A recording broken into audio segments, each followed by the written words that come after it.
14 जनवरी 2005 हम ह्यूमंस ने पहली बार एक ह्यूमन मेड रोबोट को हमसे लगभग 1.4 बिलियन किलोमीटर दूर सैटर्न के मून टाइटन पर सक्सेसफुली लैंड करवाया, जो कि हम ह्यूमंस की one of the biggest achievement में से एक है, which is Cassini Huygens Titan moon mission.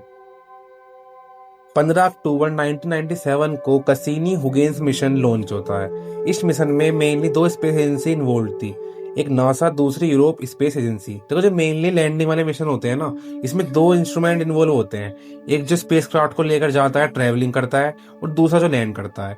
इस वर्ड का मतलब समझो कैसिनी-हुगिन्स। कैसिनी जो वर्ड है वो स्पेस क्राफ्ट है, मदरशिप है, जो कि नासा ने बनाया था। इसका काम था 7 सालों तक लैंडर कौन है इसमें? हुगिन्स एक लैंडर है जो बेसिकली टाइटन पर लैंड करने वाला था। तो 7 सालों तक तो दोनों जुड़े हुए होते हैं, कैसिनी-हुगिन्स।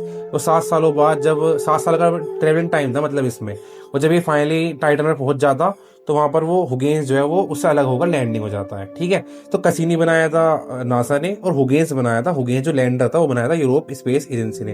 आपके मन में क्वेश्चन आ रहा होगा 1997 को लॉन्च क्यों हुआ था? तो जितने भी स्पेस के मिशन होते हैं उसके पीछे एक लॉजिक होता है, कोई भी रैंडमली मिशन लॉन्च नहीं होता, क्योंकि हमारे जो और डिस्टेंस होती है ना, देखो टाइटन मून हमसे लगभग 1.4 बिलियन किलोमीटर दूर है, ये अप्रोक्स में है, क्योंकि जो प्लैनेट्स की डिस्टेंस होती है, मून की डिस्टेंस होती है, वो ऊपर नीचे होती रहती है, क्योंकि हमारा सोलर सिस्टम में हर कुछ मोशन में है, प्लैनेट सन का चक्कर काट रहे हैं, अपने एक्सिस पर घूम रहे हैं। इसलिए 1997 में परफेक्ट टाइमिंग था लॉन्च करने के लिए। तो 1997 को परफेक्ट विंडो ओपन हुई, क्योंकि हमारे सबसे पास वाली डिस्टेंस थी, तो हमने वो लॉन्च कर दिया, क्योंकि हम कम टाइम में ज्यादा सफर तय कर पाते, इसलिए ये मिशन तब लॉन्च हुआ। मिशन लॉन्च होने के बाद कैसिनी-हुगिन्स निकल जाता है एक लंबे सफर पर, अप्रोक्स 1.4 बिलियन किलोमीटर की रास्ता तय करता है। 7 सालों में पहुंच जाता है सैटर्न के पास, और फिर कुछ दिनों में बाद पहुंच जाता है वो सैटर्न के मून टाइटन पर, जहां उसको लैंड करना था। तो जब वो टाइटन पर पहुंच जाता है ना, तो कैसिनी-हुगिन्स जो थे, दो जो वे चीज थे, वे दोनों अलग अलग हो जाती है। कैसिनी क्या करता है, और मून का चक्कर काटता है, ऑर्बिट में घूमता रहता है, और जो हुगिन्स था वो निकल जाता है लैंडिंग के लिए। लैंडिंग में लग जाता है कम से कम 2.5 आवर्स, 2.5 घंटे की लैंडिंग होती है। तो लैंडिंग ना बहुत सबसे मिशन का सबसे हार्डेस्ट पार्ट होता है, क्योंकि अगर आपने सेफ लैंडिंग नहीं करी, आप क्रैश हो जाओगे, और सारा जितनी मेहनत थी 7 सालों से वो ट्रैवल करा, सब कुछ खत्म 1 मिनट में। इस लैंडिंग का फिर सबसे मुश्किल होता है। तो 2.5 घंटे की लैंडिंग के लिए साइंटिस्ट ने उसके अंदर इतने खतरनाक पैरासूट लगा रखे, जिससे वो उसे ग्रेविटी थोड़ी स्लो, टाइटन ग्रेविटी थोड़ी स्लो उसको खींचे और वो सेफ लैंड कर जाए। देखो, जब लैंडिंग करते हैं ना, स्पीड बहुत तेज होती है, हुगिन्स की स्पीड बहुत तेज थी, तो उसके अंदर 4 से 5 पैरासूट लगाए गए थे। पैरासूट का क्या काम था, जैसे ही वो पैरासूट खुलेंगे, जो हुगिन्स की स्पीड थी वो स्लो हो जाएगी। तो जैसे पैरासूट खुला, पहला पैरासूट खुला, फिर वो थोड़ा इसकी स्पीड स्लो हुई, फिर दूसरा पैरासूट खुला और स्लो हुई, तीसरा पैरासूट खुला और स्लो हुई।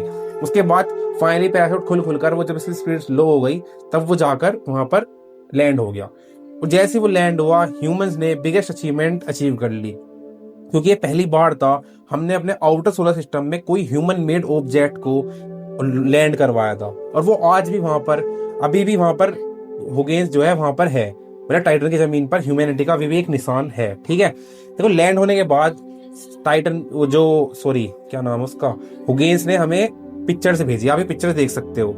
हमने पहली बार देखा अर्थ के बाहर भी एक एक्टिव मून है, मतलब एक्टिव मून मतलब वो एक्टिव है। वहां पर हमने पहाड़ देखे, बड़े बड़े रॉक्स देखे, आप देख सकते हो, वो भी वे आइस के थे, मतलब बर्फ के जमे गोले थे। सिंपल भाषा में कहूँ आप समझ जाओ। तो टाइटन का जो टेम्परेचर है वो एक्सट्रीम लो है, लगभग 150 से 170, -150 से -170 डिग्री सेल्सियस तक है। तो वहां पर भी हमने देखी, और उसके बाद हमने पिक्चर सेंड करी। हमें पिक्चर कैसे सेंड करी? पिक्चर सेंड करने का प्रोसेस था, जो हुगिन्स था वो जो पिक्चर जो उसने खींची थी वहां पर, वो भेज रहा था कैसिनी को, जो टाइटन मून का ऑर्बिट में चक्कर काट रहा था। और वो कैसिनी हमें नासा के ऑफिस में भेज रहा था सारी डेटा। डायरेक्ट हुगिन्स अर्थ पर नहीं भेज रहा था, पहले वो भेज रहा था ऊपर, जो उसके ऊपर चक्कर काट रहा था, क्योंकि वो उसके लिए थोड़ा छोटा डिस्टेंस था, और वो भेज रहा था हमें सारा डायरेक्ट अर्थ पर। ठीक है, उसके बाद हमें पहली बार एक एक्टिव ऑर्गेनिक केमिस्ट्री हमें अर्थ के बाहर हमारे सोलर सिस्टम में देखने को मिली। वहां पर हमने लेक्स देखी, लेक्स मतलब जो हमारे अर्थ पर लेक्स होती है ना, सीज देखे, एक्टिव सीज देखे। बट आप सोच रहे हो पानी के नहीं, वो मीथेन के थे। मतलब हमने पहली बार अपने सोलर सिस्टम में अर्थ के बाहर कुछ देखा जो लिक्विड में एक्टिव है अभी भी, समझ रहे हो? मतलब जो टाइटन मून है वो एक्टिव है, उसके अंदर केमिस्ट्री वगैरह इन्वॉल्व है।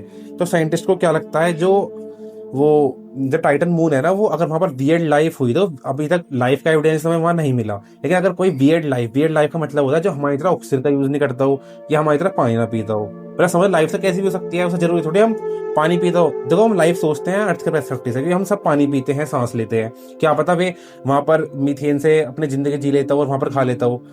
तो ये फ्यूचर मिशन में हमें टाइटन जो है वो फ्यूचर के लिए बहुत ज्यादा इंपॉर्टेंट मिशन है। वो नासा तैयारी भी कर रही है 2028 में ड्रैगन फ्लाई मिशन के लिए वहां पर। क्योंकि वो जो मिशन था ना, वो जो हमारा ये वाला मिशन था कैसीनो हुगेन्स, क्योंकि वो मिशन ना हमें, वो बहुत ज्यादा अनएक्सप्लोर्ड था। हमें ये नहीं पता था कि टाइटन की जमीन कैसी होगी, क्या पता वो पानी हो, क्या पता वो एक सॉलिड हो, क्या पता वो एक आइस जायंट हो। समझ रहे हो? क्योंकि जब आप कहीं पर लैंड करने वाले हो तो आपको चीजें पता होनी चाहिए ना, आप कहाँ लैंड करने वाले हो। तो साइंटिस्ट बिल्कुल अनएक्सप्लोर्ड थे, उन्हें नहीं पता था कि वहां पर क्या होगा। इसलिए वो जो मिशन था वो रोवर नहीं था, जो लैंडर था वो रोवर नहीं था। हमने मार्स पे रोवर भेजे हैं जो चलते हैं, उनमें पहिए लगे होते हैं, ये सब कुछ लगे होते हैं, क्योंकि हमें पता है वो सॉलिड सरफेस है। लेकिन हमने इसलिए वहां पर ऐसी चीज भेजी थी कि चाहे कैसे भी कंडीशन हो वो हमें कुछ ना कुछ डेटा जरूर भेज दे। समझ रहे हो? तो हमें वहां से बहुत कुछ सीखने को मिला। हमने टाइटन का एटमोस्फेयर की सारा बहुत ज्यादा स्टडी करी। और हुगेन्स के अंदर साइंटिस्ट ने एक माइक्रोफोन भी लगा रखा है जिसने वहां की विंड की साउंड को भी रिकॉर्ड करा, जो हमें अर्थ पर मिली। मतलब समझ रहे हो इतने ज्यादा खतरनाक टाइटन। देखो टाइटन ना बहुत अनएक्सप्लोर्ड है, बहुत लोगों को नहीं पता टाइटन के बारे में। लेकिन मार्स से भी ज्यादा चांसेस है ह्यूमंस टाइटन के लिए ज्यादा सुटेबल हो, क्योंकि वो एक एक्टिव मून है ना। वहां पर हम कुछ एक्सपेरिमेंट भी कर सकते हैं, क्योंकि वहां पर बादल भी बन रहे हैं, सब कुछ हो रहा है। बिल्कुल जैसे हमारे अर्थ में वाटर साइकिल होती है ना, बादल से पानी बनता है, ऑपरेट होता है, बिल्कुल सब कुछ वहां पर हो रहा है। लेकिन वहां पर वाटर नहीं है, वहां पर मिथेन है, मिथेन लिक्विड में है। लेकिन ये भी बहुत बड़ी बात है। और यही इसी तरह ये मिशन सक्सेसफुल कंप्लीट हुआ। जो लैंडर का टाइम था वो खाली 70 to 30 मिनट डिसाइड करा गया था, सर्वाइव करा। और 72 मिनट तक हमें वहां से डेटा बेटा भेजा। हमने वहां पर सरफेस देखा, सरफेस बहुत ज्यादा रफ था और क्लेली टाइप का था। मतलब हमने बहुत ज्यादा टाइटन के बारे में बहुत जाना। और अब फ्यूचर का क्या कहें, फ्यूचर का क्या हिसाब है? फ्यूचर में एक ड्रैगन फ्लाई मिशन लॉन्च करेगा नासा, एक्सपेक्टेड 2028 में।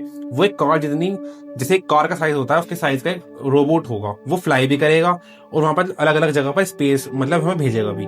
वो इस तरह से डिजाइन करा जाएगा जो लंबे टाइम तक सरवाइव कर पाए और हम टाइटन के बारे में और कुछ ज्यादा जान पाए। क्योंकि टाइटन एक मेन चीज है जो हम एक्सप्लोर कर सकते हैं स्पेस में। आई होप आप समझ पा रहे होंगे, समझ रहे हो ना? सो ठीक है गाइस, आज की वीडियो में इतना ही था। आपको कैसा लगा जानकर टाइटन के बारे में और हमारा जो मिशन ह्यूमैनिटी का one of the biggest achievement में से एक, उसके बारे में जानकर आपको कैसा लगा वो भी बता देना, कमेंट सेक्शन में जरूर बता देना। वीडियो अच्छे लगे लाइक कर देना, चैनल को सब्सक्राइब कर देना। मिलते हैं नेक्स्ट वीडियो में, तब तक के लिए goodbye, take care, love you all.